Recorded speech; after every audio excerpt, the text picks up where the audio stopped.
ఆశ్రయదుర్గమును, నమ్ముకునదగినటువంటి సహాయకుడు, నిత్యముగా ఆయనలో సురక్షితను నివాసమును కలుగు చేసినటువంటి ప్రభు తిరిగి ప్రతిరోజు సాయంత్రకాల సమయమందు గ్రంథ ధ్యానములలో కీర్తన 4వ కీర్తన చివరి చరణాన్ని ధ్యానం చేయటానికి, ఇంతటితో 4 కీర్తనలు పూర్తి చేసుకోవటానికి తిరిగి నూతనమైనటువంటి ధ్యానంలోకి, కీర్తన ధ్యానంలోకి ప్రభు నడిపించబోతున్నటువంటి దేవునికి స్తుతులు చెల్లిస్తున్నాను.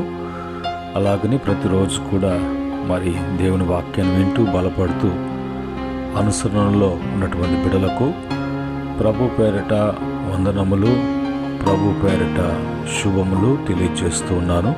ప్రియమైన దేవుని బిడ్డలారా, ఈ సమయంలో కీర్తన 4వ కీర్తన 8వ చరణంలో ఉన్న మాటల్ని చదువుకొని ప్రార్థనాపూర్వకంగా ధ్యానం చేద్దాం.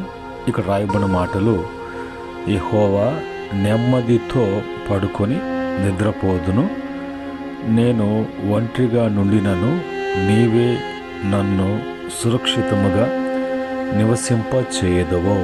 పరిశుద్ధుడైనటువంటి మా తండ్రి, కృపగలిగినటువంటి మా దేవ, ఈ యొక్క సమయంలో తండ్రి మీ వాక్యాన్ని మేము ధ్యానం చేస్తున్నాం ప్రభు.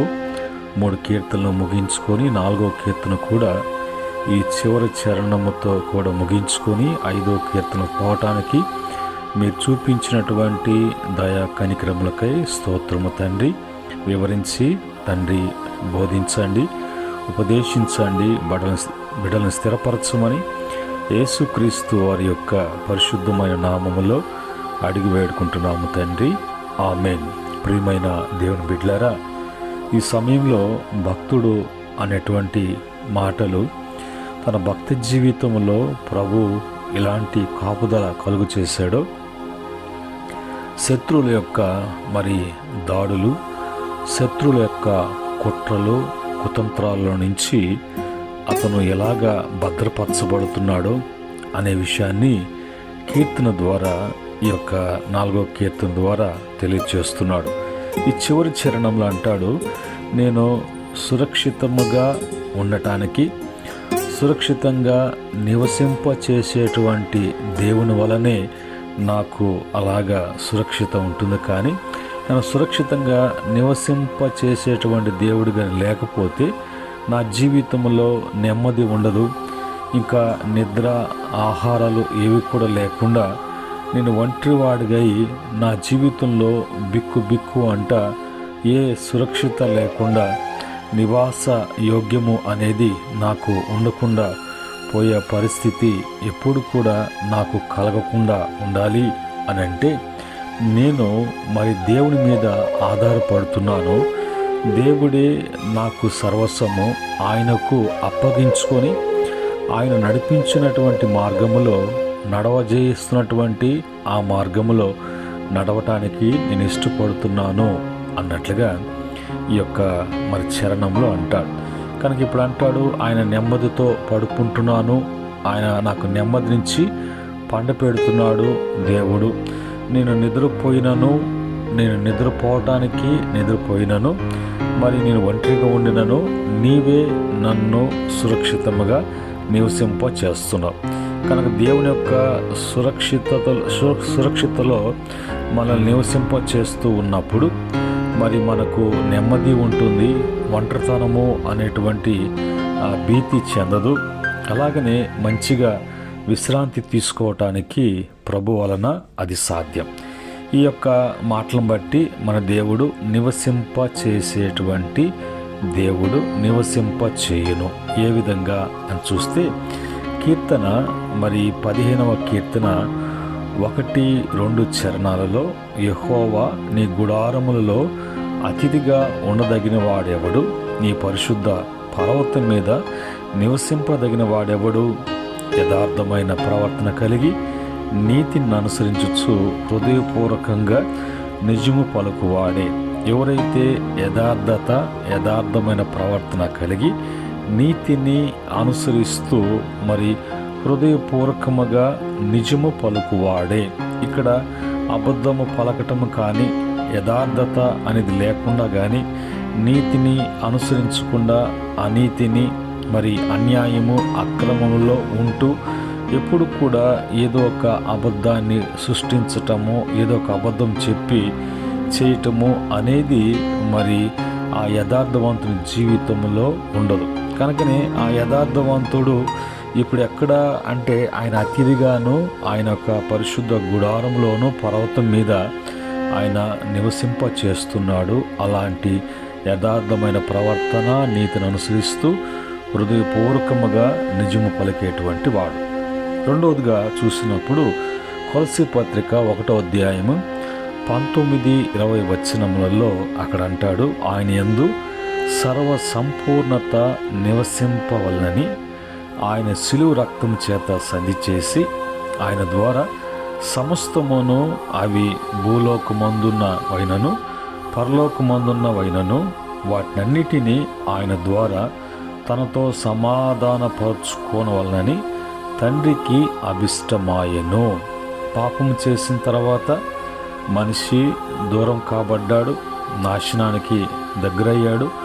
లోకమంతా కూడా ప్రభు పరిశుద్ధత, ఆయన పరిశుద్ధంగా ప్రభు కలుగు చేసినప్పుడు అంతా కూడా మానవుని యొక్క అవిధేయత, ఆజ్ఞ అతిక్రమము అవంతా కూడా మలినం చేయబడి మానవుడు నరకానికి, పాపాన్ని బట్టి నరకానికి, నాశనానికి, పతనానికి మరి సృష్టి యావత్తు కూడా మరి చెల్లా చెదరమ కావటానికి ఒక మానవుని యొక్క అవిధేయత తిరిగి ప్రభు అలా ఉండటానికి, విడిచిపెట్టడానికి, తనతో ఆయన మరి తన బిడలు నివసింపవలనని, సర్వ సంపూర్ణత ఆయనతో కూడా నివసింపవలనని తన ప్రియకుమారుడైనటువంటి యేసుక్రీస్తు వారిని ఈ లోకానికి పంపించి ఆయన యొక్క శిలువ మరణము, శిలువలో కాచిన రక్తం చేత సంధి చేసి అవన్నీ కూడా కొట్టివేసి పరిశుద్ధపరిచి ఆయన ద్వారా సమస్తమును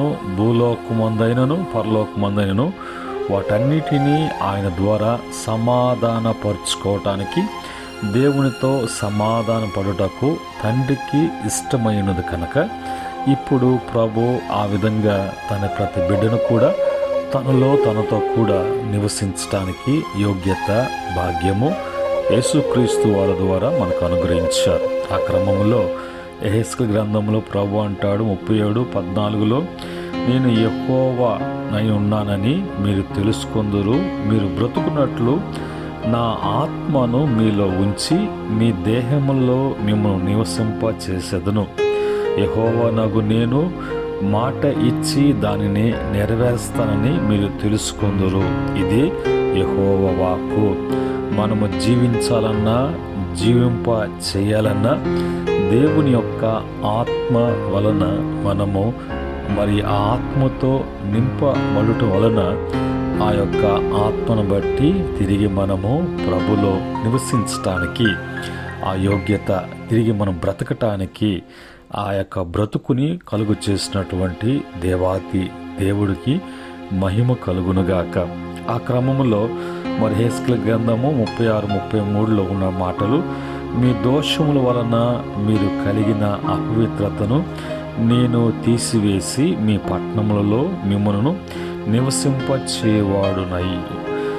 నివసింపచేయునాడు, పాడైపోయిన స్థలములు మరల కట్టబడను అనే మాట రాయబడు. కనుక మొత్తం ప్రభు ఆయన కోపగించుకోవట్లేదు, ప్రభు మనలను నాశనం చేయాలని ఆయన అనుకోవట్లేదు.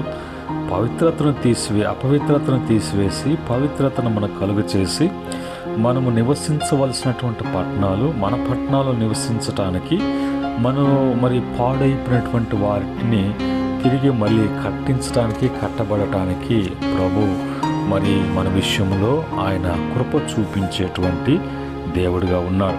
అందుకనే భక్తులు ప్రభులో నివసించుట, ప్రభును బట్టి నివసించుట విధానంలో ప్రభు వాళ్ళకి ఎంతగా ప్రభు ఆశ్రయముగాను, దుర్గముగాను, ఆయన సురక్షితను, నెమ్మదిని, వారి యొక్క నివాస స్థలములను దేవుడు ఆస్వాదించి వారిని ఎలాగా మరి సమాధాన పరుస్తున్నాడో అలాగ జరగటానికి ఒక భక్తుడు ఏం చేశాడంటే, కీర్తన 27వ కీర్తన 4వ చరణంలో, యెహోవా యొద్ద ఒక వరము అడిగి తిని దానిని నేను వెతుకుచున్నాను, యెహోవా ప్రసన్నతను చూచుటకును ఆయన ఆలయములో ధ్యానించుటకును నా జీవిత కాలమంతయు నేను యెహోవా మందిరములో నివసింపగోరుచున్నాను. చివరికి వచ్చే లోపల మరి భక్తుని యొక్క జీవితంలో అంత గొప్పవాడు కావటానికి, అతని యొక్క నెమ్మది కలిగి ఉండటానికి, విశ్రాంతి తీసుకోవటానికి, అతను కలిగినన్నిట్లో కూడా పోరాటంలో జయ విజయము జయవీరుడిగా ప్రభు అతన్ని లేవనెత్తడానికి, హెచ్చించటానికి, గణపరచటానికి అతను కోరుకున్నది దేవుని యొక్క మందిర నివాసము. అది వరముగా ఇవ్వమంటున్నాడు. అది నా జీవితంలో అలాగా శాశ్వతముగా ఉండాలి అని అనుకుంటున్నాడు. అందును బట్టి ప్రభు అంటాడు, నేను ఆస్వాదిస్తున్నాను, నిన్ను బట్టి నీ కుటుంబాలను ఆస్వాదిస్తున్నాను. మరి దేవుని యొక్క ఆశీర్వాదము ఏంటన్నిటి కూడా అది ఆశీర్వాదకరంగా దీవెనకరంగా ప్రభు చేయటానికి, అతని జీవితంలో అతను తర్వాత తన యొక్క మరి కుమారులందరూ కూడా వాళ్ళు సింహాసనాసీనులుగా ఉండటానికి, ఆ యొక్క రాజులుగా పరిపాలన చేయటానికి, ఆ రాజులైనటువంటి వంశంలో నుంచి దేవుడు యేసుక్రీస్తుగా ఈ లోకానికి వచ్చి మరో సర్వ మానవాళి యొక్క పాప విమోచన కలుగు చేసి తిరిగి అందరూ కూడా నిత్య నివాసులుగా సియోనులో ఆయనతో కూడా మనము యుగయుగాలు నివసించేటువంటి మరి నివాసికులుగా ఉండటానికి ప్రభు కృప చూపిస్తున్నాడు. అలాంటి కృప ప్రతి బిడ్డ కుటుంబానికి అనుగ్రహించినట్లుగా ప్రార్థన చేసుకుందాం. కృపగల తండ్రి, పరిశుద్ధుడా, మీకు వందనాలనైనా ఈ యొక్క సమయంలో మీరు ఇచ్చినటువంటి వాక్యాన్ని బట్టి 3 కీర్తనలు 4వ కీర్తన కూడా చివరి చరణములో కూడా నాయన మా జీవితాలలో నెమ్మదిని కలుగు చేసేటువంటి వారు మీరే, మాకు విశ్రాంతిని కలుగు చేసేటువంటి వారు మీరే. మేము ఎప్పుడు కూడా నాయన సురక్షితముగా ఉండటానికి సురక్షితమైనటువంటి స్థలాలు, నివాసాలు, ప్రాంతాలు, ప్రదేశాలు అన్నిట్లో కూడా మీ యొక్క భద్రత మాకు ఇస్తున్నందుకే స్తుతిస్తున్నాం. ఈ మాటలను బట్టి అనేక మంది నిన్ను ఆశ్రయించడానికి, నీ శరీరాన్ని ఆశ్రయించడానికి ఎప్పుడు కూడా ప్రభా మిమ్మల్ని కోరుకొని మిమ్మల్ని నివాస స్థలముగా చేసుకున్నటువంటి బిడ్డలు అపాయమేమి రాదు, ఏ తెగులు గుడారం సమీపించదు అని మీరు సెలవిచ్చిన మాట ప్రకారంగా మేలు చేయమని యేసుక్రీస్తు నామములో అడిగి వేడుకుంటున్నాము తండ్రి.